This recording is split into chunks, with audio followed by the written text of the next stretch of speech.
सभी साथी अपना अपना मोबाइल फोन निकालिए, अपना अपना फेसबुक खोलिए, फेसबुक पे लाइव का बटन थाम के बैठिए। कोई साथी अपनी जगह से खड़ा ना हो, अपनी अपनी जगह पे बैठे रहिए। हजारों लोग जो यहाँ पे बैठे हैं उनको आज अरविंद केजरीवाल जी के इस भाषण को फेसबुक लाइव करके देश और दुनिया के कोने कोने में पहुंचाना है। आप सब लोग तैयार हैं? तैयार हैं? तो मैं जोरदार तालियों के साथ स्वागत करूंगा आम आदमी पार्टी के राष्ट्रीय संयोजक और दिल्ली के लोकप्रिय मुख्यमंत्री अरविंद केजरीवाल जी आपके बीच में आए और अपनी बात रखें।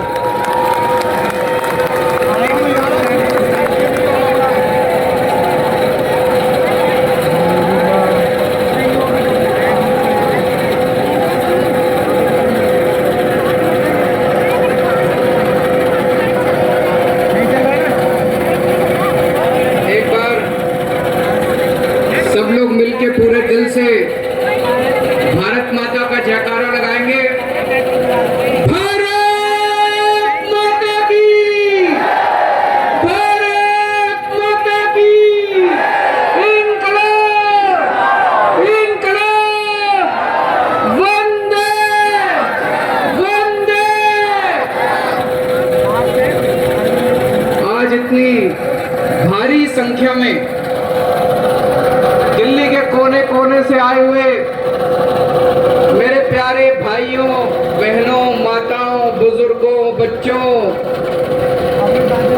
आप सब लोगों को मेरा नमस्कार, सबको मेरा प्रणाम। मैं देख रहा हूं जहां तक नजर जा रही है पीछे कम से कम 1 लाख लोगों के यहाँ पे 1 लाख लोग मौजूद हैं।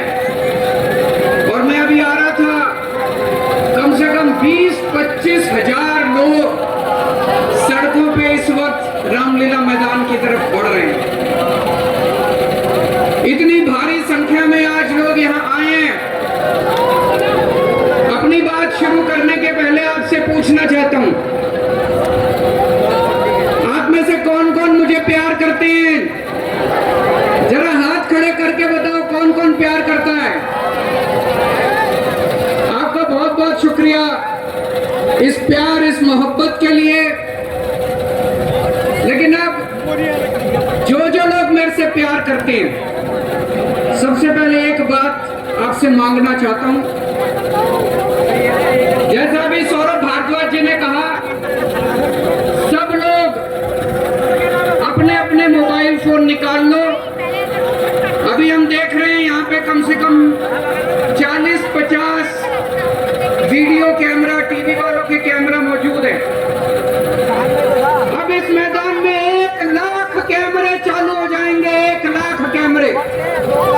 सब लोग अपना अपना फोन निकालो, फोन पे वीडियो रिकॉर्डिंग चालू करो, अपनी अपनी फेसबुक चालू करो और फेसबुक लाइव कर दो।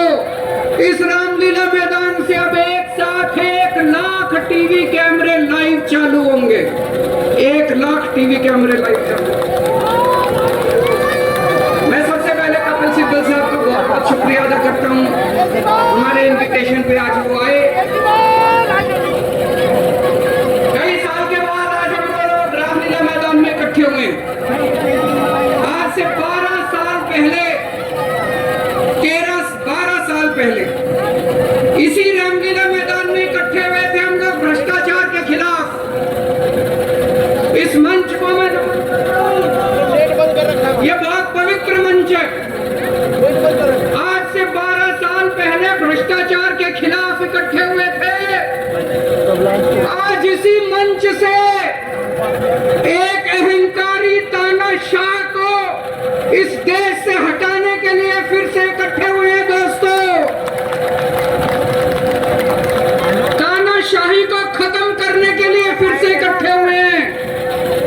और जैसे उस वक्त भ्रष्टाचार के खिलाफ आंदोलन हमारा सफल हुआ था, आज इसी मंच से जो आंदोलन शुरू हो रहा है, हमारे देश के अंदर जो तानाशाही लाई जा रही है, उसे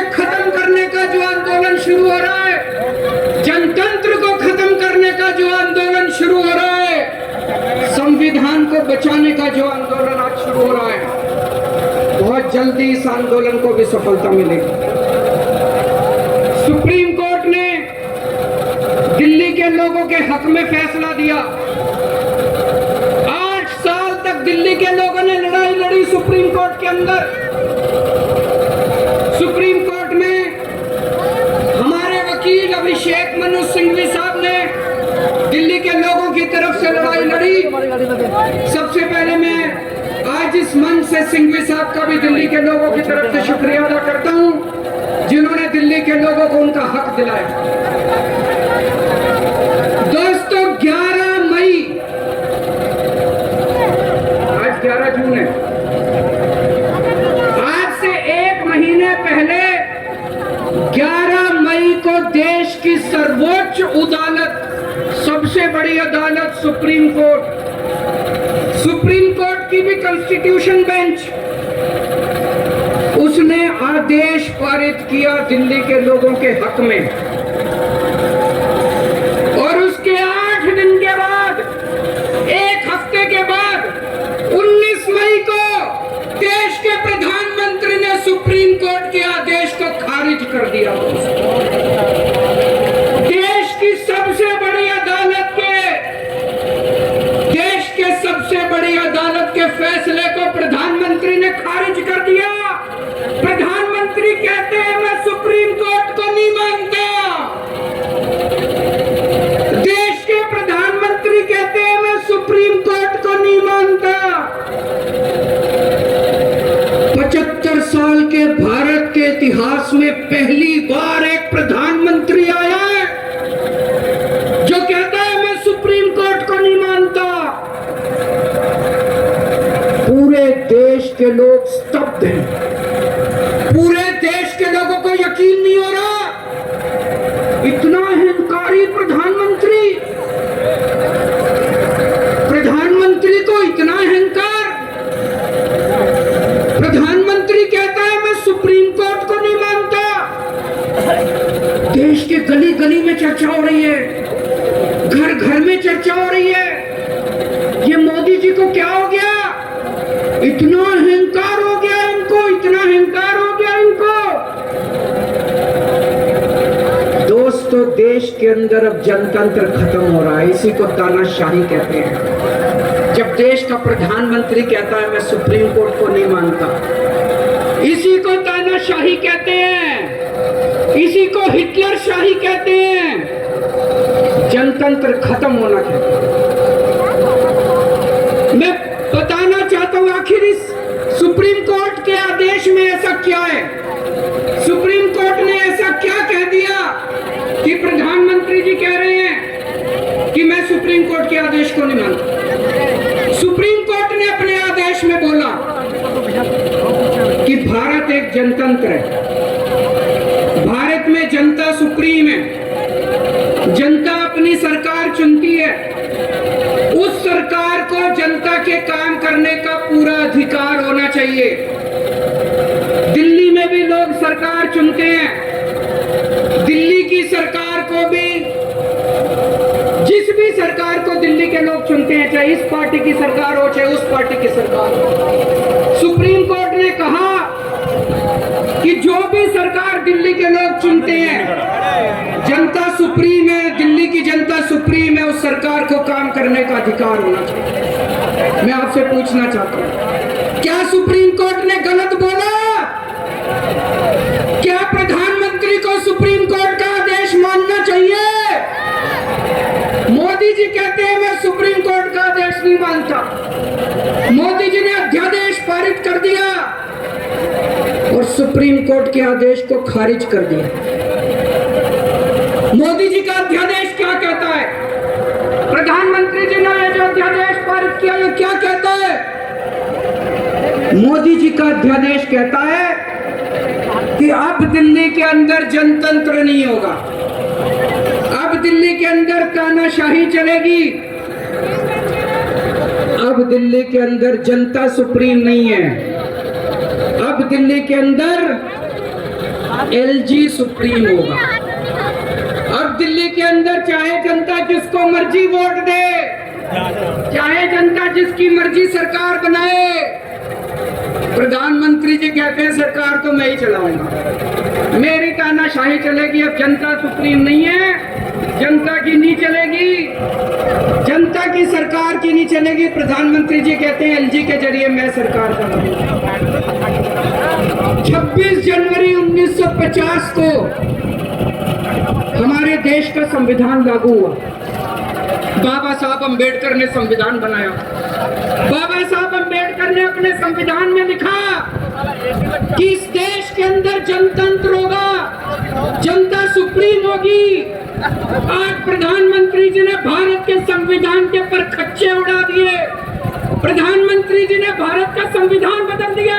प्रधानमंत्री जी कहते हैं अब जनता सुप्रीम नहीं होगी, अब एलजी सुप्रीम होगा। जनता सुप्रीम नहीं होगी, अब प्रधानमंत्री सुप्रीम होगा। प्रधानमंत्री जी कहते हैं अब दिल्ली की जनता की वोट की कोई कीमत नहीं होगी। ये तो सरासर अपमान है दिल्ली के लोगों का। प्रधानमंत्री जी कहते हैं दिल्ली की जनता जिसको मर्जी वोट दे, उस वोट की कोई कीमत नहीं है। दोस्तों, ये बीजेपी वाले रोज मेरा अपमान करते हैं, मेरे को गालियां देते हैं, गंदी गंदी गालियां देते हैं। मेरे को अपने मान और अपमान की कोई चिंता नहीं है, मैं कोई परवाह नहीं करता। मैं इनको वापस गाली नहीं देता, मेरे को गाली गलौच नहीं करनी आती, मेरे संस्कार नहीं सिखाते। मैं 24 घंटे अपने काम में व्यस्त रहता हूँ, मेरे को काम से मतलब है।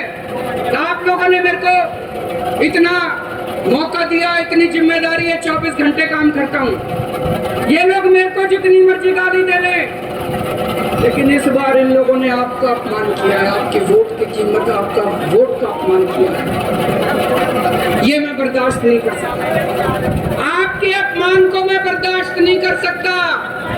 इसको किसी हालत में नहीं होने देंगे।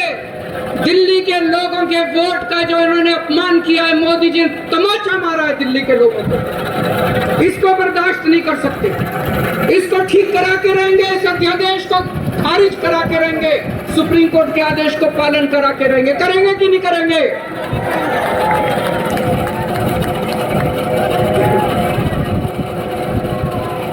मैं पूरे देश में घूम रहा हूं, हर राज्य के अंदर गया मैं। पिछले दिनों पूरे देश के अंदर घूम रहा हूं, सारी पार्टियों के नेताओं से मिला। मैं आपको दिल्ली के लोगों को बताना चाहता हूं, देश के सारे लोग आपके साथ हैं। आप ये मत समझना आप अकेले हो, 140 करोड़ लोग आपके साथ हैं। वेस्ट बंगाल के लोग आपके साथ हैं, तमिलनाडु के लोग आपके साथ हैं, केरला के लोग आपके साथ हैं, महाराष्ट्र के लोग आपके साथ हैं, बिहार के लोग आपके साथ हैं, उत्तर प्रदेश के लोग आपके साथ हैं, मध्य प्रदेश के लोग आपके साथ हैं। 140 करोड़ लोग मिलके इस अध्यादेश का विरोध करेंगे, जनतंत्र को बचाएंगे दोस्तों। और मैं पूरे देश के लोगों को बोलना चाहता हूं, ये मत सोचना कि ये केवल दिल्ली वालों के साथ हुआ है। मुझे अंदर से पता चला ये मोदी जी का पहला वार है। ऐसा ही अध्यादेश, जो अध्यादेश आज दिल्ली में पारित किया गया, जिस अध्यादेश के जरिए दिल्ली वालों की ताकत खत्म कर दी गई, इस अध्यादेश के जरिए, जिस अध्यादेश के जरिए दिल्ली के अंदर आज तानाशाही लागू की जा रही है, कल यही अध्यादेश राजस्थान के लिए लाया जाएगा, कल यही अध्यादेश पंजाब के लिए लाया जाएगा, कल यही अध्यादेश मध्य प्रदेश के लिए लाया जाएगा, कल यही अध्यादेश महाराष्ट्र के लिए लाया जाएगा। इसे अभी रोकना पड़ेगा, सबको मिलकर अभी रोकना पड़ेगा दोस्तों।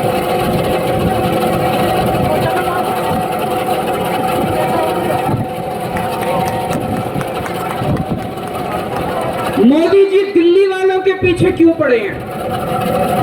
दिल्ली वालों के पीछे क्यों पड़े हैं मोदी जी? 2015 में दिल्ली के लोगों ने 7 एमपी की सीट मोदी जी को जिता दी, मोदी जी को प्रधानमंत्री बनाया और मोदी जी को कहा आप देश संभालो।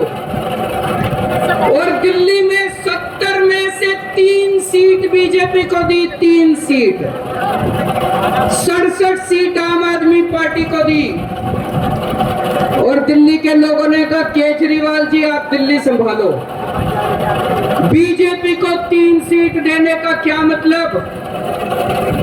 दिल्ली के लोगों ने अपनी आंखें लाल करके मोदी जी की तरफ देखा और बोला आप देश संभालो, खबरदार दिल्ली की तरफ वो आंख उठा के देखेगा। बोला कि नहीं बोला? 2020 में फिर से दिल्ली के लोगों ने 7 एमपी की सीट मोदी जी को दी, बोले आप देश संभालो। आम आदमी पार्टी को 70 में से 62 सीट दी, बोले केजरीवाल जी आप दिल्ली संभालो। फिर से दिल्ली के लोगों ने आंखें लाल करके मोदी जी को कहा आप देश संभालो, दिल्ली की तरफ आंख उठा के मत देखना। लेकिन प्रधानमंत्री जी से देश तो संभल नहीं रहा, देश का तो बेड़ा गर्क कर दिया। रोज उठते हैं और दिल्ली वालों के काम रोक देते हैं, रोज उठते हैं और दिल्ली को। मैं स्कूल बनवाता हूं, मोदी जी कहते हैं मैं तेरे स्कूल नहीं बनने दूंगा। मैं अस्पताल बनवाता हूं, मोदी जी कहते हैं तेरा अस्पताल नहीं बनने दूंगा। मैं मोहल्ला क्लिनिक बनाता हूं, मेरे मोहल्ला क्लिनिक तोड़वा दिए मोदी जी ने। पिछले साल प्रधानमंत्री जी ने दिल्ली के अस्पतालों में दवाइयां बंद करा दी। मैं सीसीटीवी कैमरे लगवाता हूं, प्रधानमंत्री जी एलजी को कह के सीसीटीवी कैमरे नहीं लगने देते। पिछले साल मोहल्ला क्लिनिक के अंदर इन्होंने गरीबों के टेस्ट बंद करवा दिए। दोस्तों, मैंने दिल्ली के लोगों के लिए योगा क्लासेस शुरू की, प्रधानमंत्री जी ने योगा क्लासेस बंद करवा दी। प्रधानमंत्री जी से मैं कहना चाहता हूं आप देश संभालो ना, आपसे देश तो संभल नहीं रहा। देश का बेड़ा गर्क कर दिया आपने। चारों तरफ इतनी महंगाई हो रही है, पेट्रोल 100 रुपए लीटर पहुंच गया, डीजल 90 रुपए लीटर पहुंच गया, दूध महंगा हो गया, सब्जियां महंगी हो गई, एलपीजी का सिलेंडर 1000 रुपए के ऊपर हो गया। इनको समझ ही नहीं आ रहा महंगाई कैसे, इनको चौथी पास राजा को समझ ही नहीं आ रहा कि देश कैसे।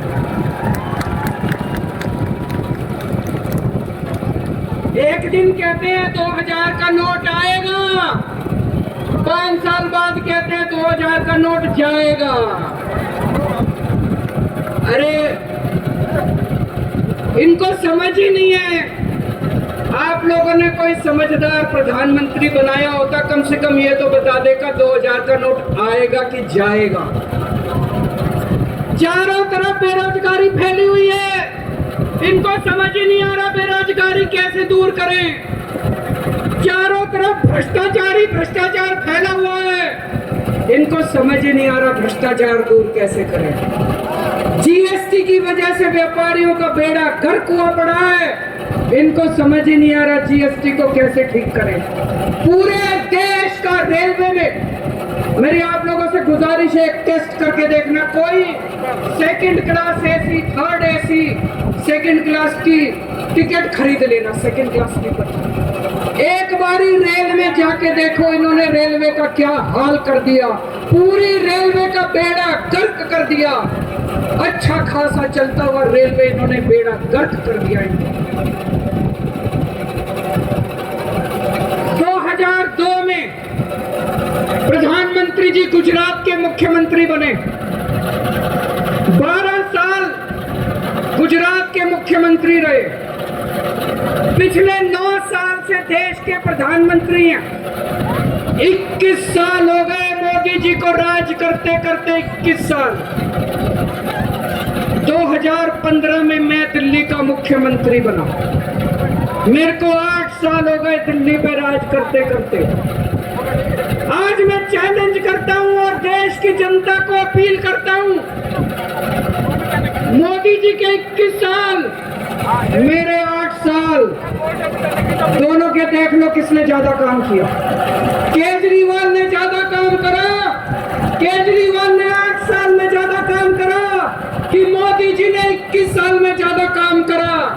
अरे इनसे काम तो होता नहीं है, देश के अंदर जो अच्छा काम करता है उसको रोकने की कोशिश करते हैं। ये दिल्ली के सारे ये काम रोकना चाहते हैं। मोदी जी के पास तो फुल पावर थी, 21 साल मेरे को तो इन्होंने काम भी नहीं करने दिए, हर काम में टांग अड़ाया, फिर भी मेरे 8 साल उठा के देख लो, कितने स्कूल बनवा दिए, कितने अस्पताल बनवा दिए, लोगों का इलाज मुफ्त कर दिया, लोगों के बच्चों को पढ़ाई दे रहे हैं अच्छी, बिजली मुफ्त कर दी, मैंने बिजली मुफ्त करी। मोदी जी कह रहे हैं फ्री की रेवड़ी बांट रहा है। अरे गरीबों के हाथ में अगर 4 रेवड़ी रख दी तो कौन सा बुरा हो गया? मोदी जी आपने तो रेवड़ी नहीं, पूरा का पूरा रेवड़ा उठा के अपने दोस्त को दे दिया, पूरा का पूरा देश उठा के अपने दोस्त को दे दिया, पूरा की पूरी केंद्र सरकार उठा के अपने दोस्त को फ्री में दे दी।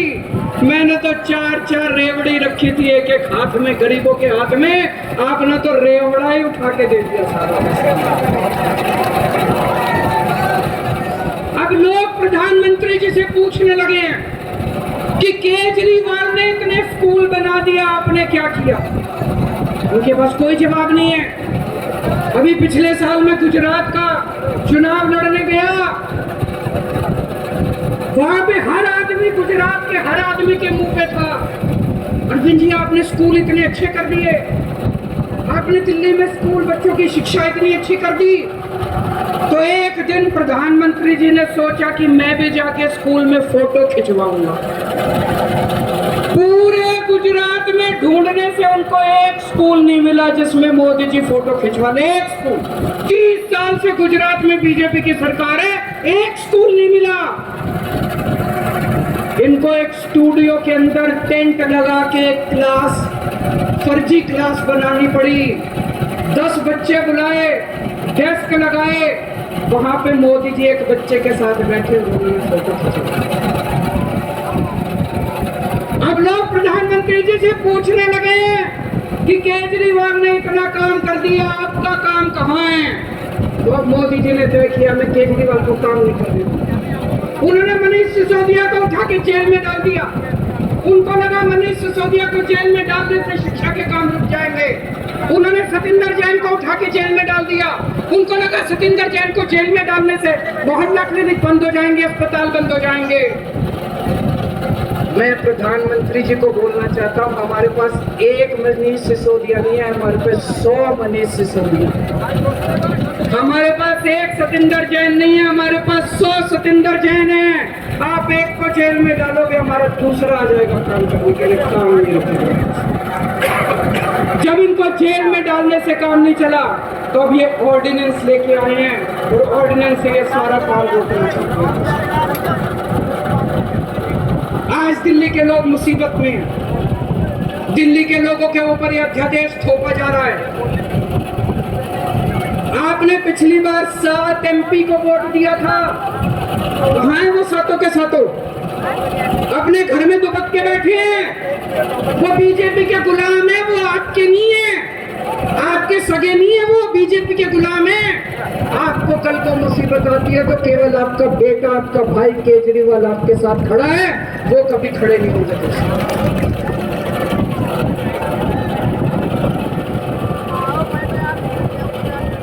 और अंत में मैं आपको एक कहानी सुनाना चाहता हूँ। चौथी पास राजा। किस किसने सुनी है ये कहानी?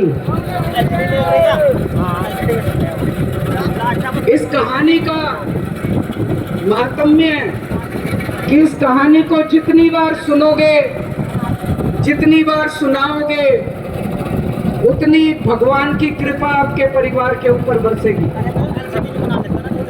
इस कहानी का जितना प्रचार प्रसार करोगे, उतना देश की तरक्की होगी, उतना समाज की तरक्की होगी।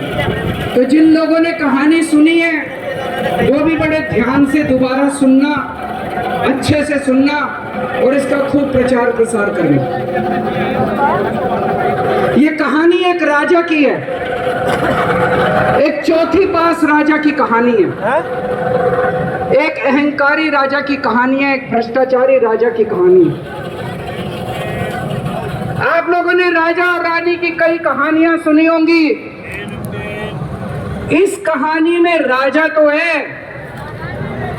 रानी नहीं है।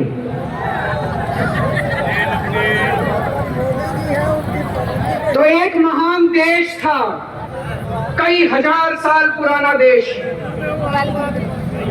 उस देश के एक गांव में एक बच्चा पैदा हुआ, बहुत करीब घर में एक बच्चा पैदा हुआ।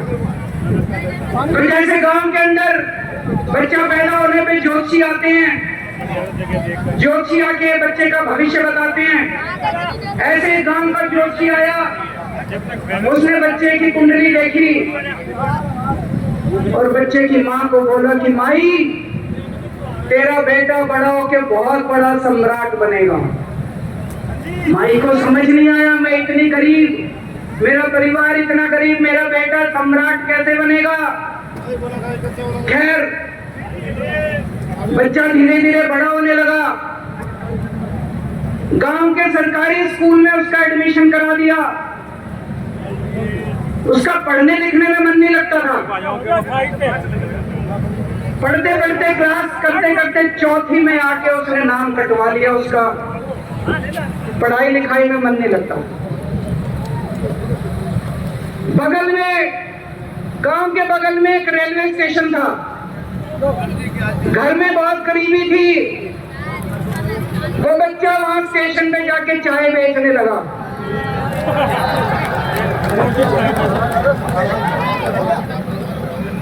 चाय बेच के अपना गुजारा करता था। वो भाषण बहुत अच्छा देता था, बचपन से ही बड़ा अच्छा भाषण देता था। गांव के लड़कों को इकट्ठा कर लेता और भाषण देना चालू करता। धीरे धीरे आसपास के गांव में फैल गया कि यह बच्चा भाषण बड़े अच्छे देता है। आसपास के लड़के भी इकट्ठे हो गए और जो मर्जी टॉपिक हो भाषण देना चालू कर देता और रुकता ही नहीं था, घंटों घंटों तक भाषण देता रहा। बच्चा बड़ा हुआ, ज्योतिषी ने कहा था बड़ा होके बच्चा उस महान देश का सम्राट बन गया। लेकिन राजा तो अनपढ़ था, उसे तो कुछ आता नहीं था। अफसर आते उस अनपढ़ राजा से जहां मर्जी साइन करा लेते, जहां मर्जी जो मर्जी साइन करा लेते। वो राजा अनपढ़ था, उसे लगता था मैं अगर अफसरों से पूछूंगा तो मेरी कमजोरी सबके सामने प्रकट हो जाएगी। अफसरों को लगेगा मेरे को कुछ आता नहीं है। अफसर जो मर्जी लेके आते थे वहां साइन कर देता था। धीरे धीरे पूरे देश के अंदर फैल गया कि राजा अनपढ़ है, राजा अनपढ़ है। राजा को बड़ा बुरा लगने लगा। तो राजा ने कहीं से एक फर्जी डिग्री का जुगाड़ कर लिया, एक फर्जी डिग्री का जुगाड़ कर लिया, एमए की डिग्री का। और राजा बोला मैं एमए हूं, पर सच्चाई तो पूरे देश को बता दी, राजा तो अनपढ़ था। धीरे धीरे राजा अहंकारी भी होता गया, अहंकारी राजा और ऊपर से अनपढ़। जो मर्जी उस राजा के पास जाता, वो राजा से कुछ भी पास करा के ले आता। एक बार कुछ लोग गए, राजा को बोले कि नोटबंदी कर दो, नोटबंदी करने से भ्रष्टाचार खत्म हो जाएगा, आतंकवाद खत्म हो जाएगा। राजा को कुछ समझ नहीं आया, राजा की खूब चमची मारी उन्होंने। राजा ने एक दिन शाम को टीवी पे आके 8 बजे नोटबंदी कर दी। पूरे देश का बेड़ा गर्क हो गया दोस्त। लंबी लंबी बैंकों के सामने लाइनें लग गई, कई लोग मर गए, दुकानें बंद हो गई, रोजगार बंद हो गए, बड़ी बड़ी इंडस्ट्री बंद हो गई, पूरे देश का बेड़ा गर्क हो गया। फिर एक दिन कोई आके बोला कि 2000 का नोट ले आओ। राजा 2000 का नोट ले आया। 4 साल बाद कुछ लोग आके बोले जी 2000 का नोट बंद कर दो। राजा ने 2000 का नोट बंद कर दिया। राजा को अकल तो थी नहीं, बेवकूफ था, ननपढ़ था। कभी 2000 का नोट चालू करता था, कभी 2000 का नोट बंद करता था। एक बार कुछ लोग आके बोले कि ये किसानों के कानून बना दो। इस कानून से किसानों का भला होगा। राजा ने कानून बना दिए, पूरे देश के किसान सड़कों पे उतर आए। 750 किसान मर गए आंदोलन में, और 1 साल के बाद राजा को वो तीनों कानून वापस लेने पड़े। एक बार उस देश के अंदर बहुत बड़ी महामारी फैल गई, चारों तरफ महामारी फैल गई, लोग मरने लगे।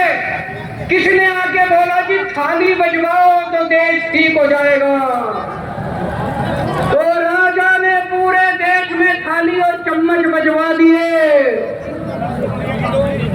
महामारी तो नहीं बची, महामारी तो फैली रही। किसी ने आके कहा जी डॉक्टरों की जरूरत पड़ेगी, दवाइयों की जरूरत पड़ेगी, इंजेक्शन की जरूरत पड़ेगी, तब महामारी रुकेगी। राजा अपने दोस्तों का बड़ा ख्याल रखता था। उसके दोस्त थे, एक दोस्त ने 10,000 करोड़ रुपए चोरी कर लिए, राजा ने उसको देश से भगा दिया। दूसरे दोस्त ने 20,000 करोड़ चोरी कर लिए, राजा ने उसको भी देश से भगा दिया। पर एक दोस्त ऐसा था जिससे राजा की ज्यादा ही दोस्ती थी। कौन था? उसको उन्होंने सारे एयरपोर्ट बेच दिए, सारे जहाज बेच दिए, सारे सी पोर्ट बेच दिए, उन्होंने आसमान बेच दिया, जमीन बेच दी राजा ने, खदानें बेच दी। उस दोस्त पे राजा मेहरबान था। राजा का एक और दोस्त था, वो दोस्त इतना गंदा था कि उसने कुछ अंतरराष्ट्रीय खिलाड़ी महिलाओं के साथ बदतमीजी करी,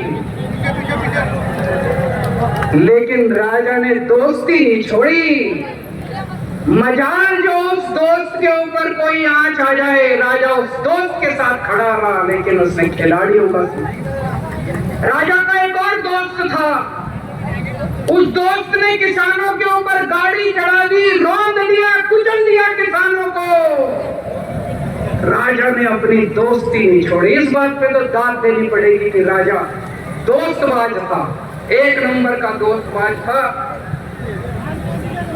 चारों तरफ अत्याचार हो गया, चारों तरफ देश के अंदर इनके अपने लोग जो थे वो बलात्कार करने लगे, गलत काम करने लगे, हाहाकार मच गया।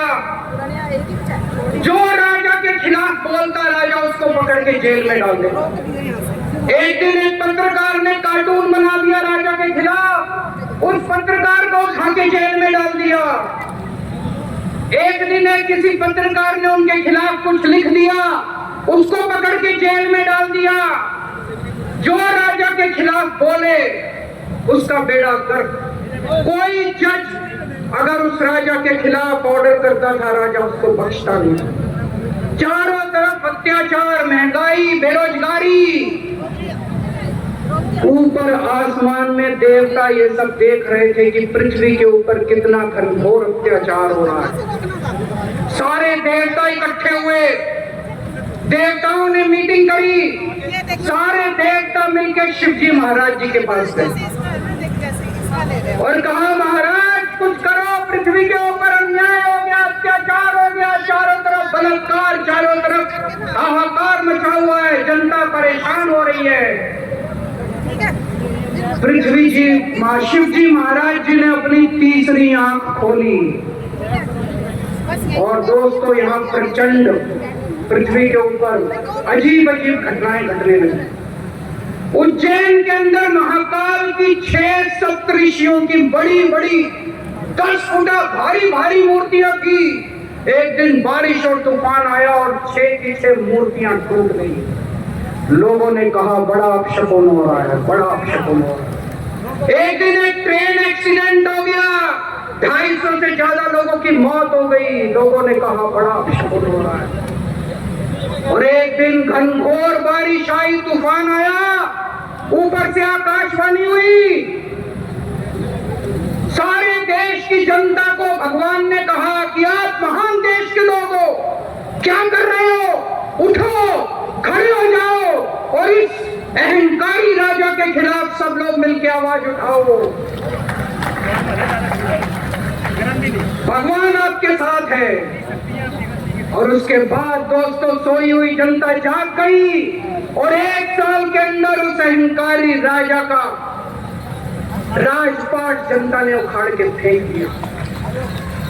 और उसके बाद वो महान देश दिन दूनी रात चौगुनी प्रगति करने लगा। ये कहानी बड़ी पवित्र कहानी है। इस कहानी को सुनने से और सुनाने से परिवार का, समाज का और देश का बहुत भला होता है। इसे ज्यादा से ज्यादा शेयर कीजिए, ज्यादा से ज्यादा लोगों तक पहुंचाइए, ताकि ज्यादा से ज्यादा लोग इसे सुन सकें, इसे समझ सकें। अंत में आपसे एक ही विनती है, अगली बार वोट डालने जाओ तो ऐसे आदमी को वोट डालना, ऐसे आदमी को प्रधानमंत्री बनाना जो कम से कम इतनी तो समझ रखता हो कि 2000 का नोट कैंसिल करना है कि चालू करना है। कपिल सिब्बल साहब एक बहुत अच्छी लड़ाई लड़ रहे हैं। इनकी एक वेबसाइट है इंसाफ के सिपाही। आप लोग सब लोग ज्यादा से ज्यादा इस वेबसाइट पे जाके इसको लॉगिन करें, रजिस्टर करें और हम सब लोगों को मिलके अपने महान देश भारत देश के लिए काम करना है। भारत माता की। सभी साथी राष्ट्रगान के लिए अपनी अपनी जगह खड़े हो जाएंगे। सभी साथी जो जहां पे भी हैं चल रहे हैं तो अपनी जगह रुक जाएं। राष्ट्रगान के लिए सभी साथी अपनी अपनी जगह पे खड़े हो जाएं। राष्ट्रगान।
सभी साथी जब बाहर निकले आराम आराम से निकले।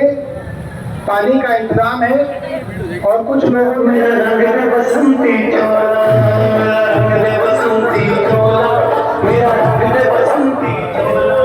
बाहर जब निकलेंगे तो फूड कोर्ट का